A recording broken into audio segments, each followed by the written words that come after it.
Yes, and this is not intending me discuss or holding a lecture, but trying to engage you as much as possible. See if I manage with that. So I'm going to start with this picture here. This is the landscape you can find on our web page. So starting with a couple of questions here.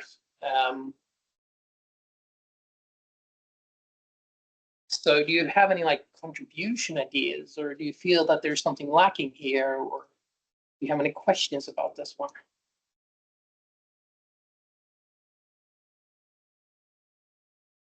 This is everything we need, or do we need more?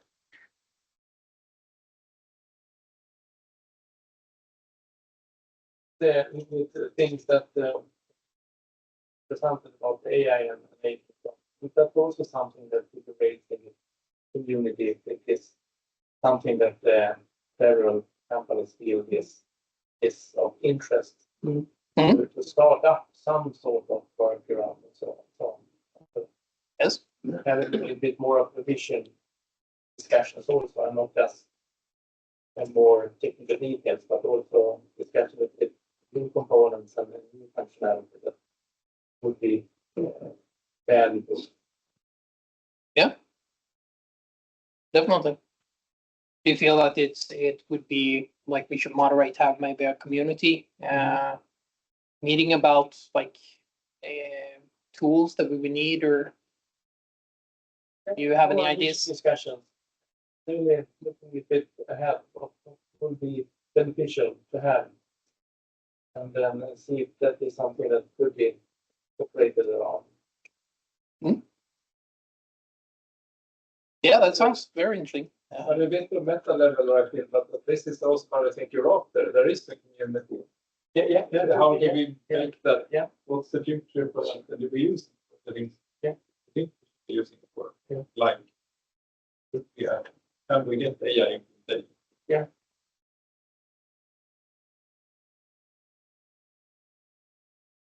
But Mattias, what you just throwing it out there, like, there are obvious gaps in this picture? Or? Yeah, that's a question. So I'm trying to engage you. I can see one, at least a sort of a structural thing that I probably have been looking for quite some time right now. That's sort of the clear differentiation between the protocol itself and its evolution, and the implementation that is using the protocol itself, for various reasons. And to have a sort of clear distinction between the two of them, because the protocol sort of evolves as an entity of its own. It depends on what's supposed to be there, and then you have application that sort of uses that, or either for various reasons. Either you do that on an infrastructure basis, providing sort of things, or you are adding value to it and use it in various sort of components, integrations, and so forth. And in some way, I would like to see that we have a distinction where the implementation distinguishes a little bit clearer from the evolution of the protocol itself, just to sort of promote usage of the protocol in other areas rather than sort of the traditional CI/CD and testing, because it sort of bounds itself into sort of a inclusion perspective rather than sort of going out to see what other areas could the IFL protocol grow into.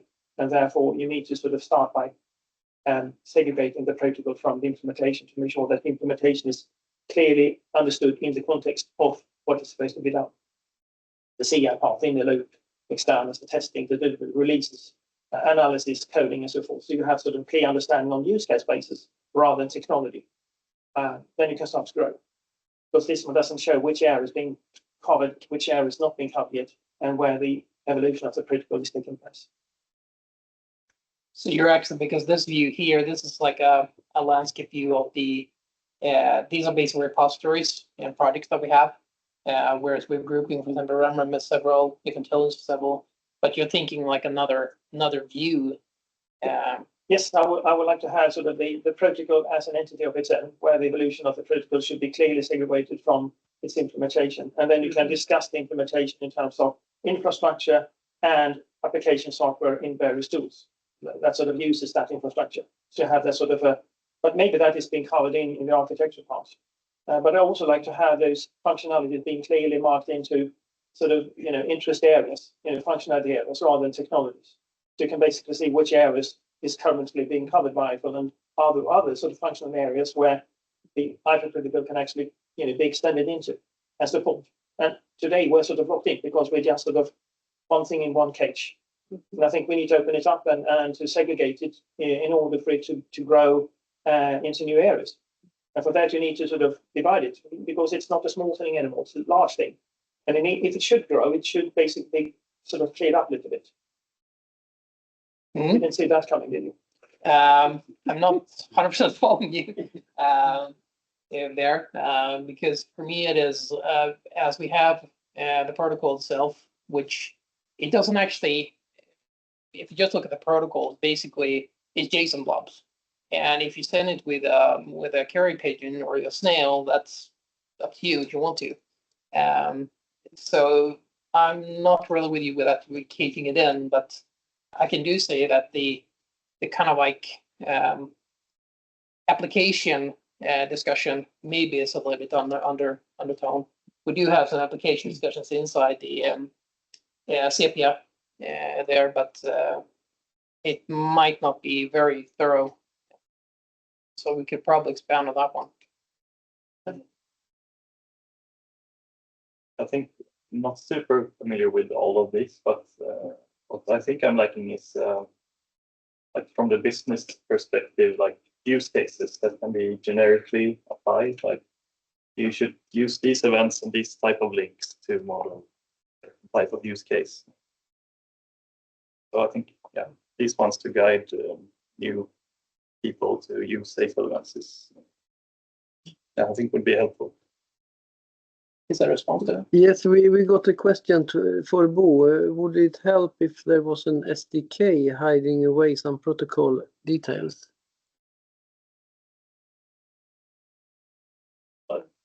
Sort of would be part of the solution, but not necessarily as the only way to do that. I think we need to do a little bit of a brush up, and just to sort of tag along with that sort of use case basis. I think it's important that we sort of show the usability and use cases rather than sort of having a technology level, and that's because we are the one that works with it. They are sort of deeply involved with it, and coming as a newcomer, you see it outside. I think it's very hard to understand what's going on with the current structure. To attract more people, we probably have to be a bit more use case or user friendly. That's basically all. And I think that could be sort of the difference between being successful and sort of having sort of a very hard time to get into it. Like structure versus procedures. Well, could be one way to look at it. Yeah. Or have maybe some like communication channel between the protocol and the rest.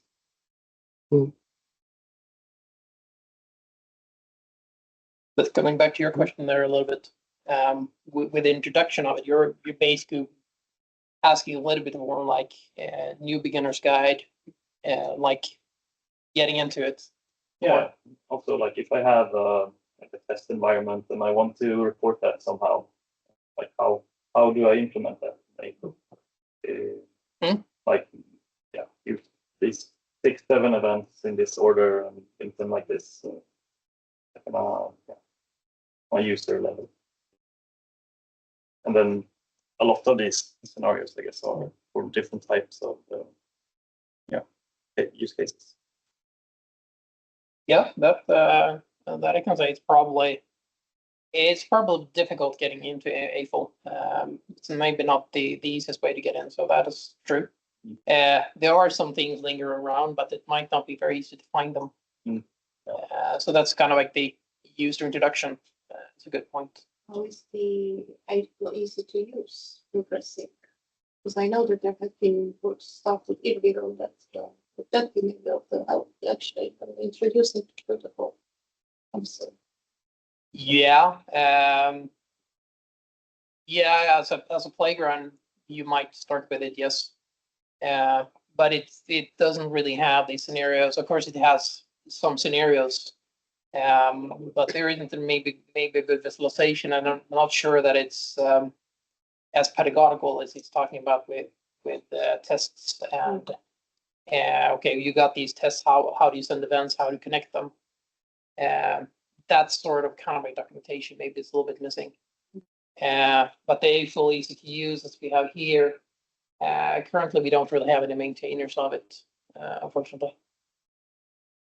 Because I think this could be something to really invest time into, because if we want to attract more people, more companies in April, then we need to have some easy way to start, including this documentation definitely, as I mentioned, but also I think some kind of an easy package and guide. What could be actually a benefit, and I don't know, it has been sort of probably tried out, and that would be to have a, how should I say, high level design tool for event-driven flows in general. I think that it's been represented in many other ways, where you can basically have a very simple way, either graphical or with a simple language, to sort of describe, how should the things look like, and then sort of map the actual event into that. There are several examples where you do that sort of high level sort of design tool logic thing, and then map your technology up into it. In terms of ease the usability, without being sort of a event-based nerd into it, that could be one functionality that could sort of attract more users. It can sort of design an event-based flow without needing to be the AI expert, for example. Are we really talking about some sort of best practices collection, something down that line? Because I think in real life, you can do it in many ways. I'm talking about sort of a high-level design tool that sort of takes the edge of the technology itself, rather than graphical. When you're sitting there and you're going to deploy data, you're going to actually start. How do you get started? Is that with? Well, yeah, you need to have a functional aspect. I mean, you don't think events in that sense. You think, what I want to do. I need to have this sort of function and so forth. And then you have a high level definition of what you want to achieve, then you can have your events suggested to represent those things that you want to happen. That can be done by the tool, rather than you have to be the expert of all the possible events and then try to stitch things together. So there could be sort of a high level tooling that can help you to create your flow. I think we had something going on within Ericsson for a good while that was sort of not fast, that successful, but I think that the thought pattern in that sort of was quite good. I think that sort of tool could be, possibly helpful here to attract newcomers without being the expert on event per se, but rather being sort of a CI expert or testing expert, where you still sort of create your own flow with events without having the details, and that would probably benefit the usage. Like a handbook for well, either a handbook or a tool that can help you to do that. A graphical design tool for something that in the end will produce and consume the events in a nicely flow pattern. But you sort of design it on a, let's say, graphical level, and then things will just sort of boil down into suggested implementation. Exactly. You could have the blobs of events, and then you can link them in the graphical user phase. Yes, and you can define your fields. triggers and your conditions and so forth, and you will have help to do that. Mattias, do you want more of these, like there are good ideas on, or is it okay also to take some kind of more of the community itself discussion? I'm thinking, because I'm not. Okay, we have some here. We see a lack in people coming in and looking at this. They don't really know how to use it, or maybe we don't have much bigger usable. But then we have a community that where we at least from Ericsson intent we started was, let's try to open source to see if we are not alone in having these use cases, and what there are the others who want to be part of this journey. But there is this still harsh reality of who are part of the community, who are willing to invest in it, time or money, or like I think we need to take that step too. Like, because it's good to have nice ideas, but also but it could be any like this setup. So actually, you have some companies that say, well, we will fund 2 developers that actually work on these reference implementations, or we have to update the Jenkins plugin every new release. I think that's also should be some kind of what is the commitment to the community, or what do the different members of the community want from it. So Maybe- yeah, I think we need that too. Maybe we're into a little bit of this one with the full technical committee here.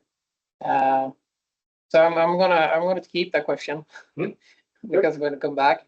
But circling back here, was there anything? Do you have anything on this?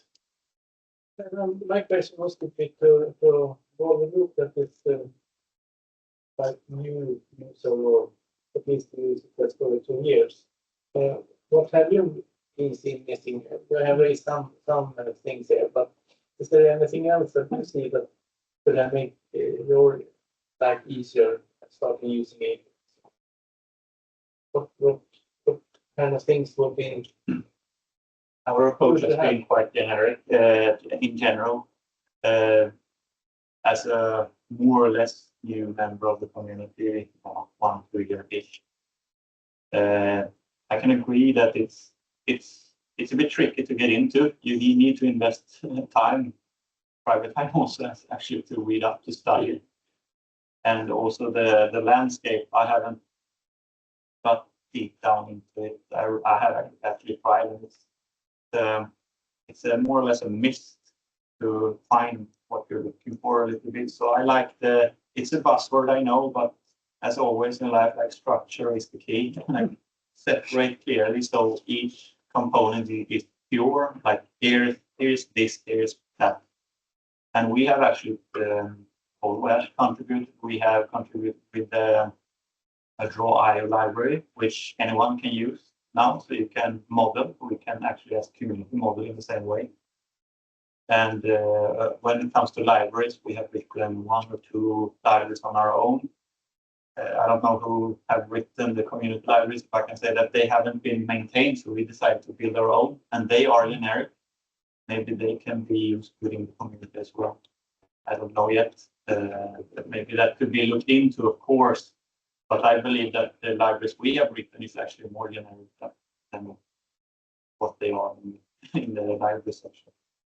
It's not critique. It's just it's just a reality. So I believe that if anyone is sitting at their own company and developing libraries, then like really try to make it generic is the key, and not like, oh, this works for us, let's push it to the community. Mm-hmm. But then I believe that the tool is probably designed to work for you, but no one else. But is that something you're thinking of contributing here? No, I personally really want to contribute, but I said I struggle with time. But so I've written down some. I've written down this easy to use. Maybe so for me personally, it has been like where to start to get into this to help out. Mm-hmm. That is not easy either to find these spots. I'm a technical guy, so I'm not that like I can write this document. That is maybe not my cup of tea. But more or less developing actual product is my thing. So AI for documentation of we have members who does that, and I don't like it. So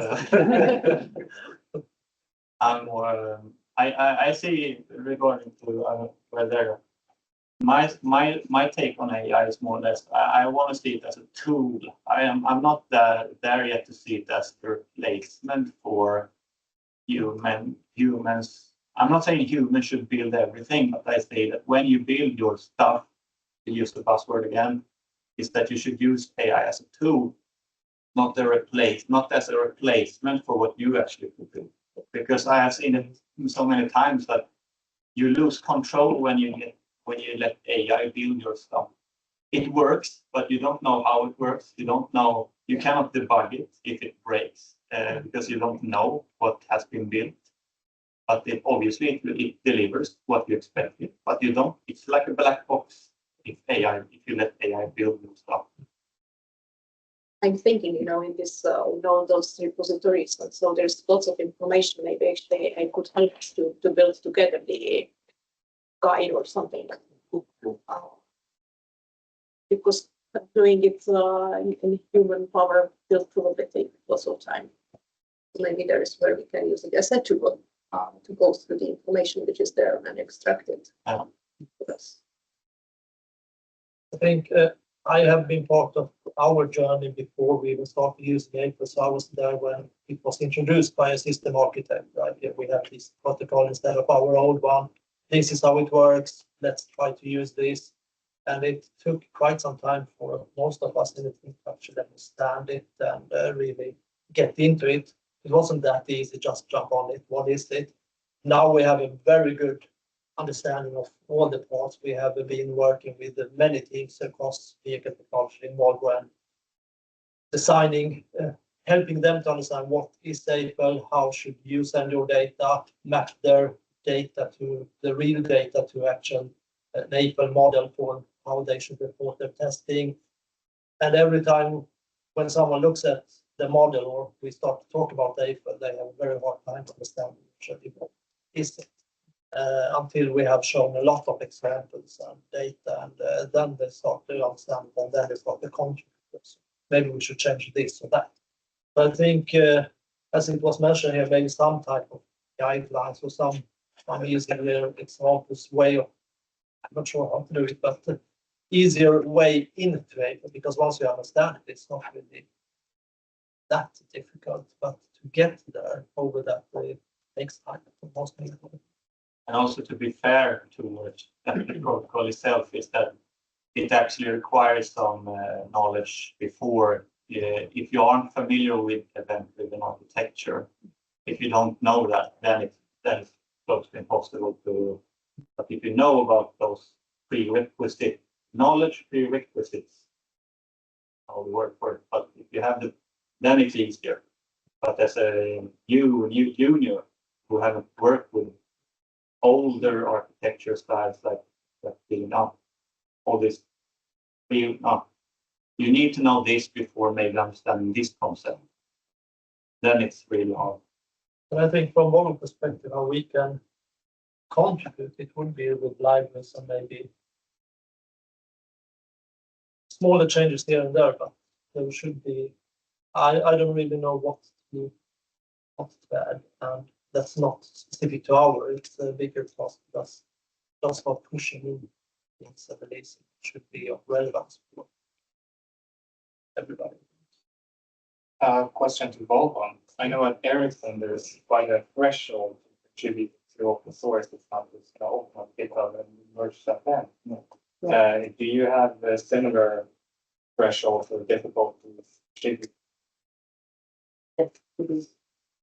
Yeah, absolutely. I'm involved in with our standards and legal department on discussions regarding how a group can. There's a high pressure. Yeah. So I think a lot of these projects exist inner source at the moment.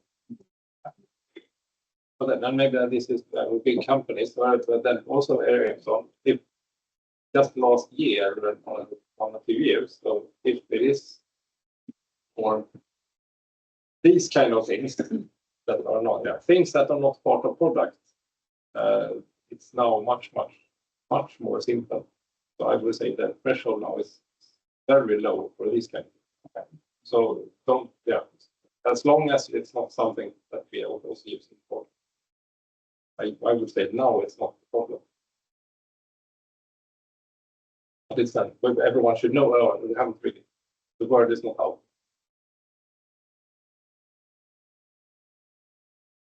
But for communication part, we have I tried to join the monthly check-in meetings, and that is the start, I believe, to share the burden of maintaining it. Yeah, we'll discuss that one. Good. That's good discussions. But I guess one of the key findings or takeaways that wasn't a new one is that it's pretty hard to get into the protocol and get into April. And that also, if you know people or if you're here, there isn't feeling I'm not too techy. We need those people also, because probably traditional bring pretty techy people in. There. But I'm a bit back to, or not. I think that is we have different perspectives. So if we see that it's hard for others, but it's honest from Ericsson. we are a very established user. Don't really have a lot of value for us to do these things that will help someone else. Right? A simple Jenkins to Argo setup that is easy to understand doesn't help us much. But yeah, we need to like this make this difference between, but also what is our as part of the community, what do we want to do? I think it maybe is not really bringing the value for us right away, but in the long run, it could, because if we invest into making it easily understandable, then we hopefully attract more people, more companies into it, and then it is not only on Ericsson and couple more guys to maintain. Yeah, well, that was some of the reasons we started. I think we lost. Then should we get back to that? Or yeah, so it's also back to our different groups here. Why do we want to be part of it?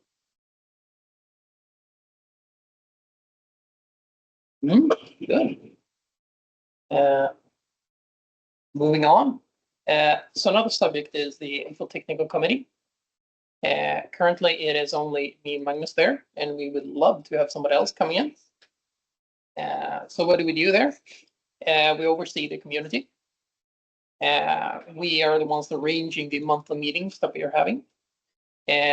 We kind of like are the Kickstarter for the summit. So we had, in this case, Teta with us to do the planning, but we are kickstarting it.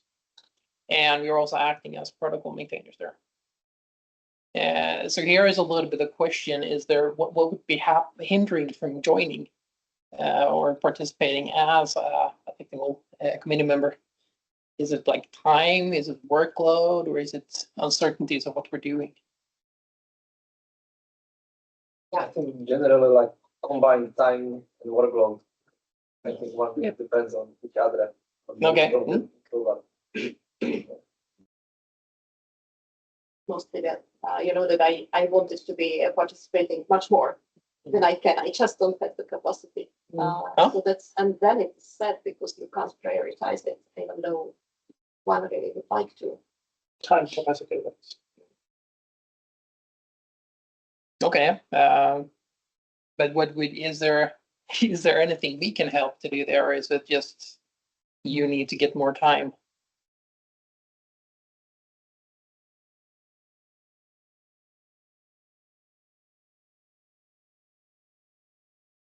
I don't think it can be on. No. Not for me. Yeah. Because we have the meetings, we have the monthly meetings. So there are open possibilities how to join the community and work there. It's really, I think the ball is rather on the other side. Okay. But if you feel there's something there, I mean, do please reach out to us. And that's why I wanted to have this when we're in the room, that we understand that we would like more people in. So it's not, if you have any comments, just reach out. Maybe what comes into my mind, I don't know how it is with those monthly meetup meetings, but there are some recordings. Maybe propagate them more so everybody could like play them on demand.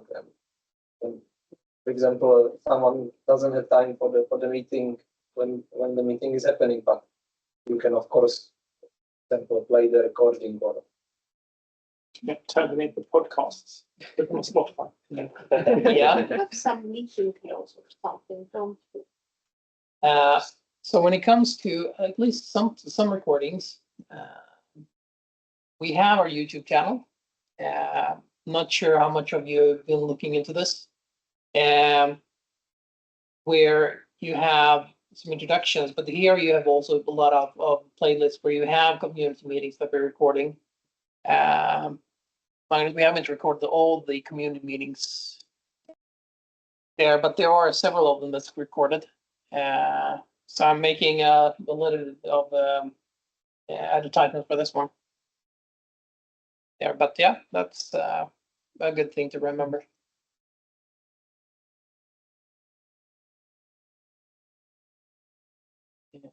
So yeah, you're welcome. Also have some question about the protocol maintainer. If you're not aware of what it is, we have the protocol maintainer for the IFO protocol itself. And there it is, review PRs and participate in protocol discussions. So it's a much smaller role. And if you're interested, we'd love to have you there. And if you just want to step in and know what's happening, definitely. But I guess I'm asking the same question, if there is anything that hindering you from joining, or is it too technical, or is it just time there also?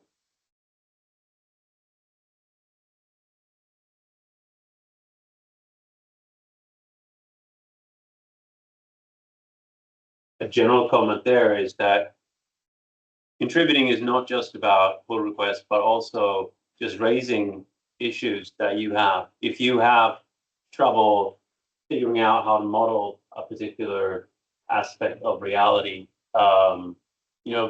do ask on the mailing list or file an issue. It could be that you're just missing something, or it's a limitation in the protocol. And in that case, we could help you address that lack in the protocol, or whatever is necessary. Yeah. Or for that matter, sort of see if multiple things pop up, we could, see patterns and somehow help out anyway. And make better for everyone.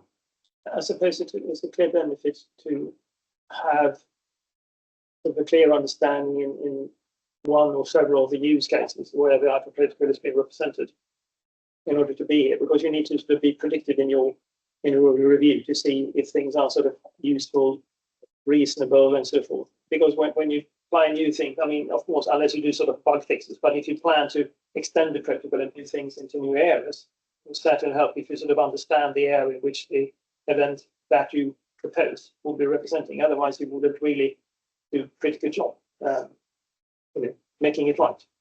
Because once you shove the new things into the protocol, only after that you will see if it makes sense in reality. So, and changing protocols afterward, we know that it's a tricky business. So we better get it right first. So we need to have sharp brains to sort of see that whatever we propose is actually working in practice as well once it's being released. It's not an easy thing though, but we certainly need to have more sharp brains into this. But we should not we should be frank and say that it may require a lot of hard work to get into understanding complex event handling. Not necessarily for everyone. Yeah, but don't make that scare you, that even that you're not. No, but we need to do new use cases at least to be sort of representing the applicability of those events. I think that helps. Yeah, but also the kind of like wording and documentation part and so on is something we definitely need. So I'm not. You absolutely need to know what you're writing about, but don't be scared if you feel it's too technical, because we definitely need other aspects of it also. Of course, you also can use your favorite AI copilot. Yeah, because that always knows everything. Yeah.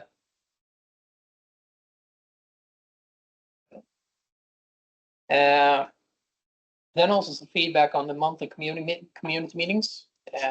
We've canceled a bunch of them. Any options? It's like, do you have any topic ideas? Is there any thinking of timing, length, cadence, and so on?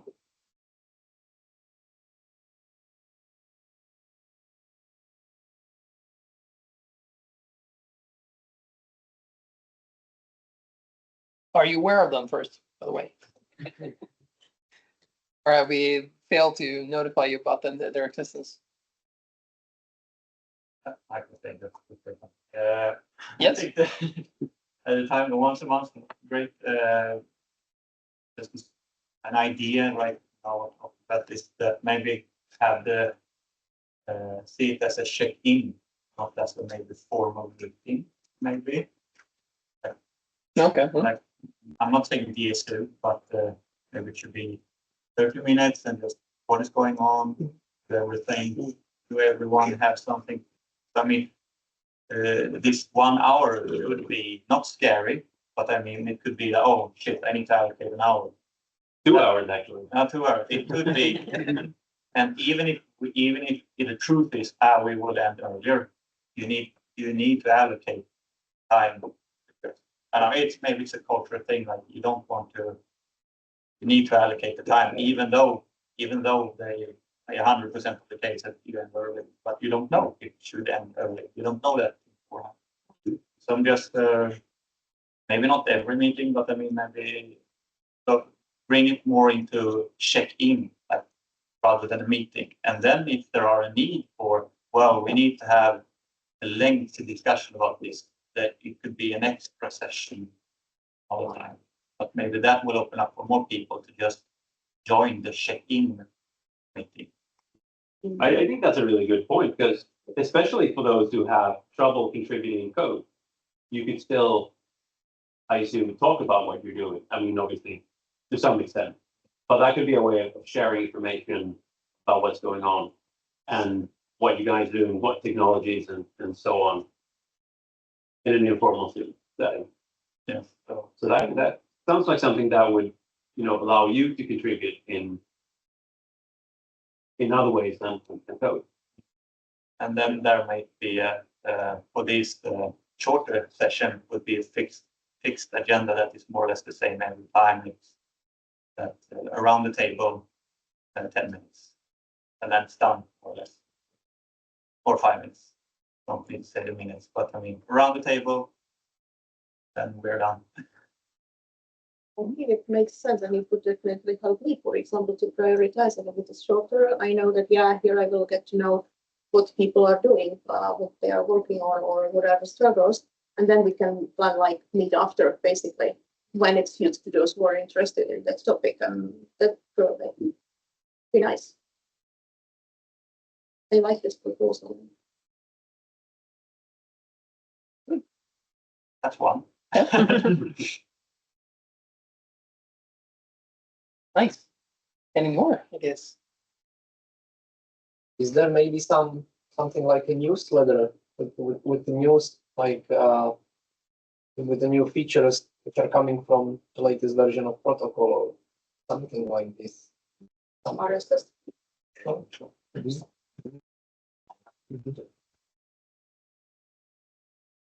Yeah. Sure.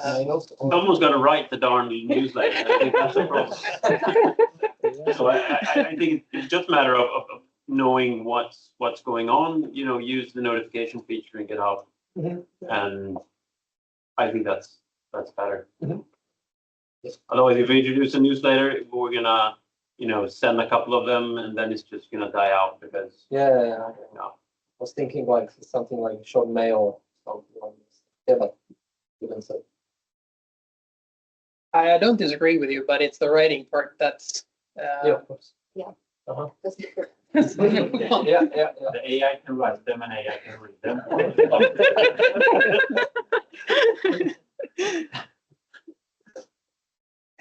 Yeah, that's one of them. But Mattias, should we then maybe change the community meetings to be 30 minutes every month? And based on need, we can book longer sessions for those. If we have a topic that, okay, now we want to dig into the source change events again, let's book 2 hours at a date when everyone is available.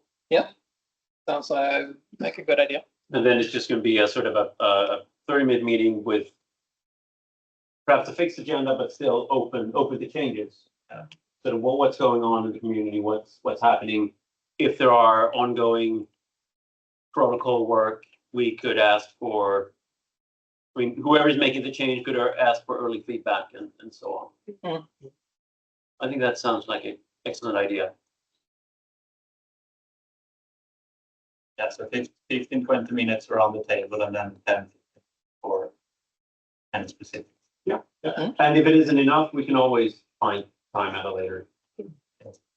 And around the table, I don't know, maybe it's the same as every time, but maybe next time there will be more. But I mean, even though, because I've heard also that it doesn't happen so much, but maybe the other companies that has this super established within your company, maybe there aren't that many updates to share. But for example, our part, it will be very specific, super hard to understand, obviously, but we could say something on a very high level. We are focusing right now to connect these two. I don't know, bring something up. Yeah, and then maybe I say, oh, darn, we want to do that too. Let's get together and talk about it. Because I think that's a very good point, because we have internally in our company internal ICO community, we used to have meetings like every week. And then now we're down to every second week, and sometimes we cancel because not so much to talk about, simply because it's well established, not much thing is happening. But you guys have had tremendous growth in the past year or so, so it's different. But it doesn't mean that, I mean, we don't have things to talk about, so. Yeah, that's very good.